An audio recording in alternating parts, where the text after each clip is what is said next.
الحمد لله وكفى وسلام على عباده الذين اصطفى أما بعد. کل کی دو باتوں میں ہم نے یہ بیان کیا کہ حضرت شاہ عبدالعزیز رحمۃ اللہ علیہ نے جو سالک کو شیخ سے نسبت ہوتی ہے اس کی 4 اقسام بیان کی، اور اس کی پہلی قسم نسبت انعکاسی ہے، اور نسبت انعکاسی یہ کہ سالک جو ہے وہ جب شیخ کی صحبت میں آتا ہے تو اسے ایمان کی کیفیت نصیب ہوتی ہے، نیکی کا شوق نصیب ہوتا ہے، بس اس صحبت سے دور ہوتا ہے، اپنی جگہ پہ واپس لوٹتا ہے تو وہ کیفیت ختم ہو جاتی ہے۔ ایسے سالک کو بہت دیر تک معمولات پہ پابندی بھی نہیں ملتی، کبھی تھوڑی بہت پابندی ہو گئی تو ہو گئی، اکثر وہ معمولات کرنے سے محروم رہتا ہے، ذکر مراقبے سے محروم رہتا ہے، کئی مرتبہ گناہ کی زد میں بھی آ جاتا ہے۔ تو نفس و شیطان کے مکر سے بچ نہیں پاتا، کیونکہ بس تھوڑے وقت کے لیے شیخ کی صحبت میں کبھی آ گیا قسمت سے تو اسے فائدہ ہو جاتا ہے، اور جب نہیں ہوتا شیخ کی خدمت میں تو نقصان ہی نقصان ہے۔ حضرت شاہ عبدالعزیز رحمۃ اللہ علیہ فرماتے ہیں کہ اس کی مثال ایسے شخص کی ہے جو آگ کے قریب آتا ہے سردیوں کے دنوں میں تو اسے گرمی محسوس ہوتی ہے، آگ سے دور ہو جاتا ہے تو پھر ٹھنڈ میں رہ جاتا ہے۔ پھر حضرت شاہ عبدالعزیز رحمۃ اللہ علیہ فرماتے ہیں کہ سالک کو جو شیخ کے ساتھ نسبت ہوتی ہے اس کی جو دوسری قسم ہے وہ ہے نسبت القائی، اور یہ پہلی نسبت سے زیادہ قوی، اور اس نسبت میں سالک جو ہے وہ شیخ کی صحبت میں رہتا ہے تو بھی فائدہ اٹھاتا ہے، جب واپس اپنی مقام پہ جاتا ہے تو پھر بھی کچھ نہ کچھ نیکی تقوی والی زندگی ہوتی ہے، ذکر و معمولات والی زندگی ہوتی ہے۔ کچھ سالکین زیادہ معمولات اور عبادت کرتے ہیں، اور کچھ جو ہے وہ تھوڑا۔ ایسے سالک کے بارے میں حضرت شاہ عبدالعزیز رحمۃ اللہ علیہ فرماتے ہیں کہ یہ وہ سالک ہے کہ جس نے آگ میں سے اپنے لیے بھی دیا جلا لیا اور وہ اپنا دیا ساتھ لے کے چلے گیا، اب وہ جہاں بھی جا رہا ہے اس کے پاس خود اپنی بھی کچھ نہ کچھ روشنی ہے، مگر اس روشنی کو، اس دیے کو، کیونکہ وہ تھوڑی سی روشنی ہے، اس کو ہوا کے تھپیڑوں سے بچانا ہے، اور یہ تھپیڑے کیا ہے؟ یہ تھپیڑے جو ہیں گناہ ہے، کہ گناہوں سے بچنا ہے، اور کئی مرتبہ یہ تھپیڑے جو ہیں وہ شیخ کے ساتھ بدگمانی یا بدعقیدگی کی صورت میں آتے ہیں، کہ شیطان پوری کوشش کرتا ہے کہ جس جگہ سے اس کو دینی فائدہ ہو رہا ہے اس جگہ پہ جانا ہی یہ رک جائے، تو شیطان کبھی سستی ڈالتا ہے اور کبھی مختلف قسم کے وہم اور مختلف قسم کے وساوس ذہن میں ڈالتا ہے۔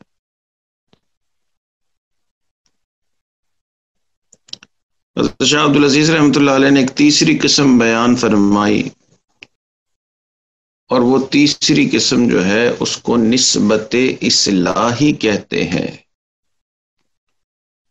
اور نسبت اصلاحی یہ وہ نسبت ہے جو تمام سالکین کا مقصود ہوتا ہے. ہمارے اکابرین کو جو نسبت حاصل ہے وہ یہی نسبت ہے. اس نسبت میں سالک جو ہے وہ اپنے آپ کو شیخ کے پورے حوالے کر دیتا ہے. شیخ اسے ان سائڈ آؤٹ جانتا ہے، اس کے دل کی حالت کو بھی جانتا ہے، اور شیخ جو ہے وہ اس کے باطنی امراض کو بھی صحیح طرح سے پہچانتا ہے. چنانچہ شیخ اس کی خوب تربیت کرتا ہے، اس کو ڈانٹ ڈپٹ بھی ہوتی ہے، اس کے اوپر ذمہ داریاں بھی ڈالی جاتی ہیں، کبھی اس کی نیند خراب کی جا رہی ہوتی ہے، اور کبھی اس کو جو ہے وہ محبت پیار بھی دی جا رہی ہوتی ہے. تو یہ جو سالک ہوتا ہے یہ شیخ کو زیادہ وقت دیتا ہے. اس کا یہ مطلب نہیں کہ یہ سالک جو ہوتا ہے یہ کوئی اور کام اب نہیں کرتا ہے. اس کے اور نسبت القائی والا جو سالک ہے اس میں جو اصل فرق ہے وہ عقیدت کا ہے. کہ نسبت القائی والا سالک اس کی عقیدت شیخ سے کم. وہ شیخ کو ایک نیک آدمی تو سمجھتا ہے جیسے باقی اور نیک لوگوں کو نیک سمجھتا ہے. اور یہ نسبت اصلاحی والا سالک جو ہے اس کی شیخ کے ساتھ عقیدت زیادہ ہے. اسے یہ سمجھ آ گئی کہ جی یہ وہ شخصیت ہے جو میرے باطن کی اصلاح کرے گا.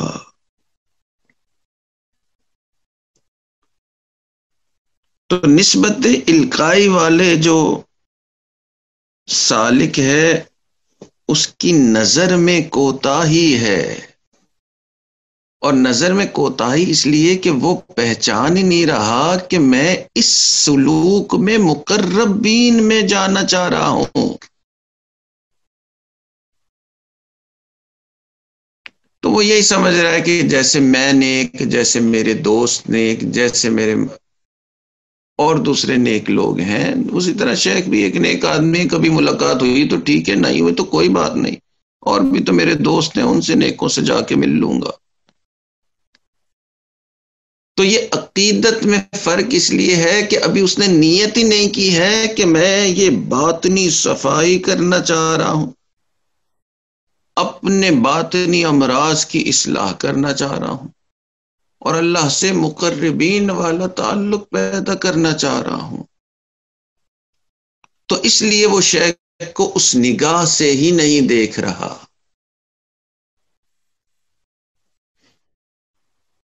آنکھ والے تیرے جوبن کا تماشا دیکھیں، آنکھ والے تیرے جوبن کا تماشا دیکھیں، دیدہ کور کو کیا آئے نظر کیا دیکھیں. تو نسبت القائی اور نسبت اصلاحی والے سالکین ہو سکتا ہے ظاہر میں وہ ایک جیسے ہی ہیں، دیکھنے میں ظاہری وضاحت شاید ایک جیسے ہی، دونوں ایک ہی طرح کی پگڑی باندھتے ہوں، ایک ہی دکان سے جا کے لے آئے ہوں، مگر ان دونوں کے دل کی حالت میں زمین آسمان کا فرق ہے. اسی لیے حضرت شاہ عبد العزیز رحمۃ اللہ علیہ فرماتے ہیں کہ یہ جو نسبت اصلاحی والا سالک ہے اس کی مثال ایسے ہے کہ جیسے دریا بہہ رہی تھی اور دریا میں سے اس نے ایک نہر بنا لی ہے، تو اس نے دریا میں سے پانی حاصل کرنے کے لیے ایک پوری نہر ہی حاصل کر لی ہے، مستقل فیض آ رہا ہے.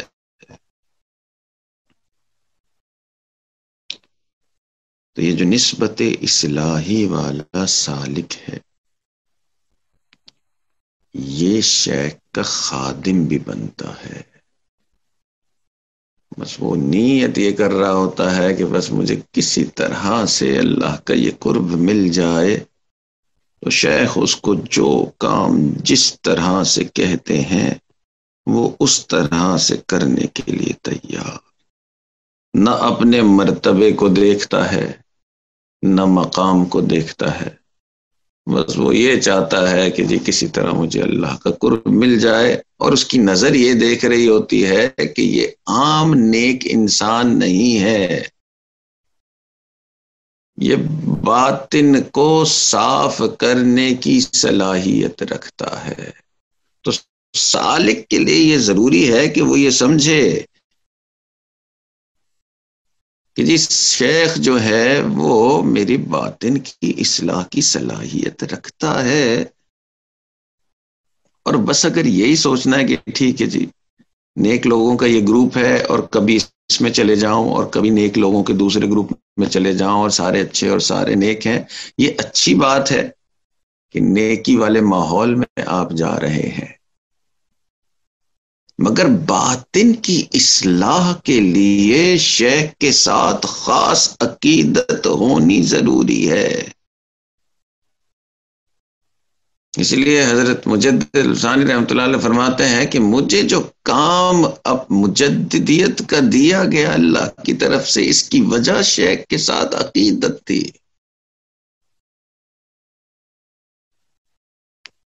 تو جتنی عقیدت زیادہ اتنا انسان کو باطنی صفائی زیادہ ملے گی، اتنی وہ اپنی مقصد میں کامیاب ہوگا۔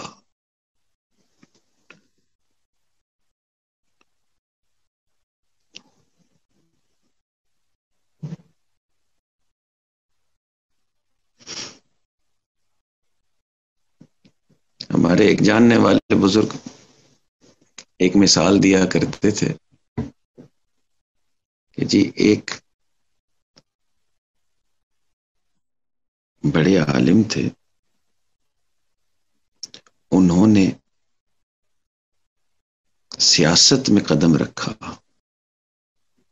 جب سیاست میں قدم رکھا تو اس زمانے میں الیکشن جیتنے کے لیے، یہ 60s 70s کی بات ہوگی، شاید 80s کی بات ہوگی، الیکشن جیتنے کے لیے 10-11 ہزار اگر ووٹ مل جاتے تو وہ پولیٹیشین الیکشن جیت جاتا۔ اب انہوں نے قدم جب رکھا سیاست میں تو انہوں نے حساب لگایا کہ میری مسجد میں جمعہ پڑھنے والے جو لوگ ہیں وہ 3,000 ہیں، تو ہر بندے کی فیملی میں اوسطاً 3 سے 4 لوگ ہوں گے، تو لگتا ہے کہ 12,000 تک تو ووٹ میری مسجد کے ہی پکے ہیں، تو الیکشن تو میرا ہی ہوا۔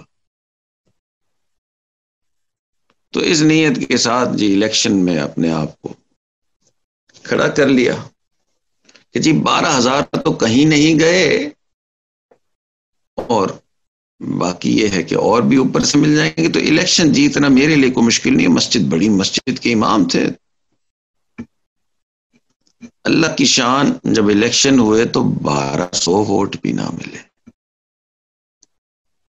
تو بڑے پریشان ہوئے اور بہت عرصے تک سوچتے رہے کہ جی اتنے سالوں تک یہ 3,000 لوگ میرا ہر جمعے کو بیان سنتے ہیں اور انہوں نے ووٹ نہیں دیا۔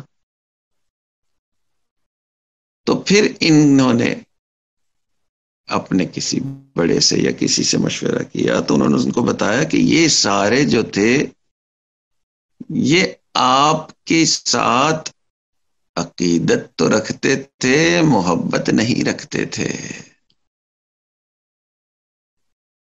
تو عام عقیدت رکھنا اور چیز اور محبت رکھنا اور چیز ہے۔ تو اسی طرح یہ نسبت القائی والا سالک ایسا نہیں کہ عقیدت نہیں رکھتا ہے شیخ کے ساتھ، بس اس کی وہی عقیدت ہے شیخ کے ساتھ، وہ سمجھتا ہے جیسے اور دوسرے لوگ نیک ہیں یہ بھی نیک ہیں، تو کبھی اوروں کے ساتھ دوستی تو کبھی ان کے ساتھ دوستی۔ اور نسبت اصلاحی والا سالک محبت والا ہے.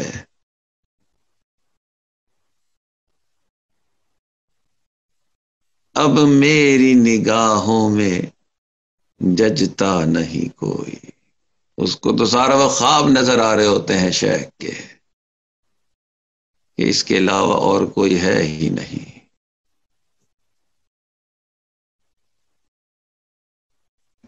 تو نسبت اصلاحی والا سالک جو ہے اس کی اڑان، اس کا آگے بڑھنا، اس کا کوئی مثال ہی نہیں. ہو سکتا ہے ظاہراً وہ ایسا ہی لگے جو دوسرے سالک ہیں، مگر اس کا کمال اور ہے. تو شیخ کے کچھ مریدین یہ نسبت اصلاحی والے ہوتے ہیں، ان کی پرواز اور ہوتی ہے، اور وہ اللہ کے بڑے مقربین بن جاتے ہیں. ظاہراً سارے ایک جیسے لگ رہے ہوتے ہیں، مگر یہ اور ہوتے ہیں. عام طور پہ ایسے مریدین خدمت خوب کرتے ہیں شیخ کی، اور خدمت کرنے کو بڑا اپنے لیے اعزاز سمجھتے ہیں. نسبت القائی والا سالک بھی خدمت کرتا ہے، مگر نسبت القائی والا سالک خدمت کو بوجھ سمجھتا ہے، اور نسبت اصلاحی والا سالک جو ہے وہ خدمت کو بہت بڑی سعادت سمجھتا ہے. اور ویسے بھی خدمت کرنے والا بندہ اس دنیا میں کامیاب ہوتا ضرور ہے. نبی علیہ الصلوۃ والسلام نے فرمایا کہ جو شخص دوسروں کی مدد میں لگ جاتا ہے اللہ رب العزت اس کی مدد میں لگ جاتے ہیں. تو یہ سالک جو ہے وہ شیخ کی خدمت بھی خوب کرتا ہے. پھر مزے کی بات یہ کہ خدمت کرنے کے بعد ڈانٹیں بھی خوب کھاتا ہے، اور خدمت کرنے کے بعد، ڈانٹ کھانے کے بعد اللہ کا شکر ادا کرتا ہے کہ شکر ہے کہ میرے یہ شیخ میرے اوپر توجہ کیے ہوئے ہیں. تو نسبت اصلاحی والا جو سالک ہوتا ہے اس کی شان ہی اور ہوتی ہے. تو اس کو ڈانٹ پڑھنے میں مزہ آ رہا ہوتا ہے، اور نسبت القائی والا سالک جو ہے وہ چاہتا ہے کہ بس شیخ سارا وقت میری تعریفیں کرتے رہے، اور تھوڑی سی ڈانٹ پڑتی ہے تو وہ بھاگ جاتا ہے کہ جی یہ بھی نیک ہیں اور میرے مسجد کے امام صاحب بھی نیک ہیں، تو میں انہی کے پاس کیوں نہ چلے جاؤں، وہ تو میرا بڑا مجھے پیار کرتے ہیں.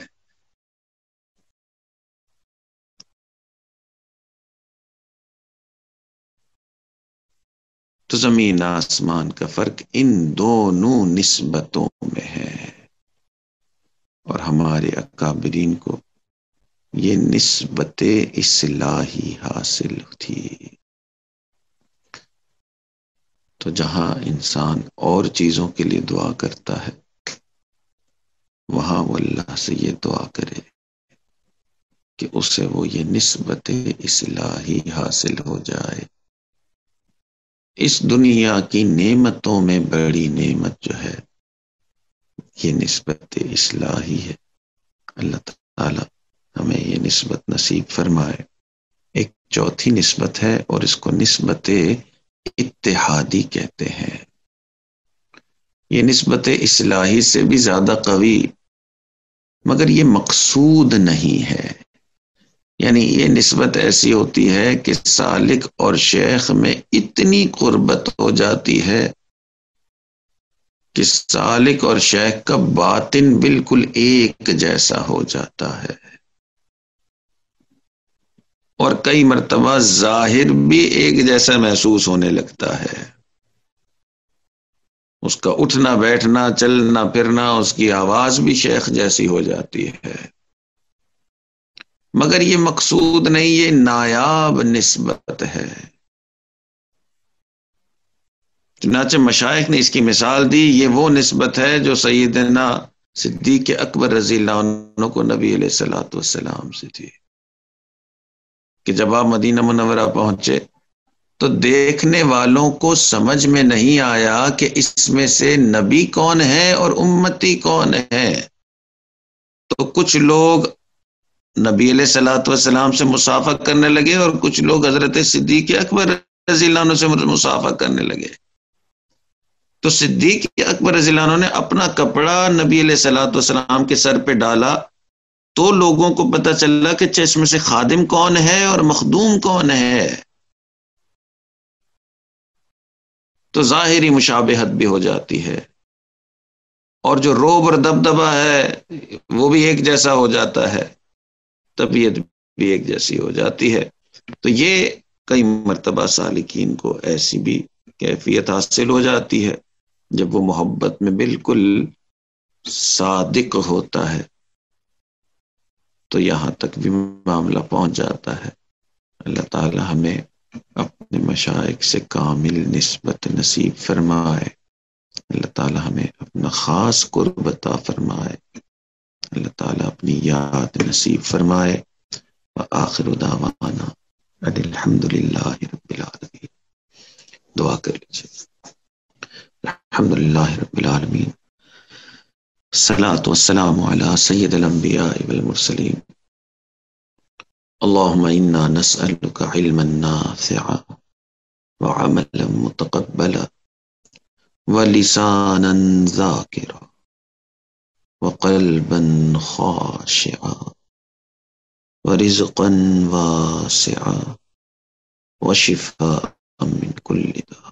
وصلى الله تعالى على حبيبه سيدنا محمد وعلى آله وأصحابه أجمعين برحمتك يا أرحم الراحمين.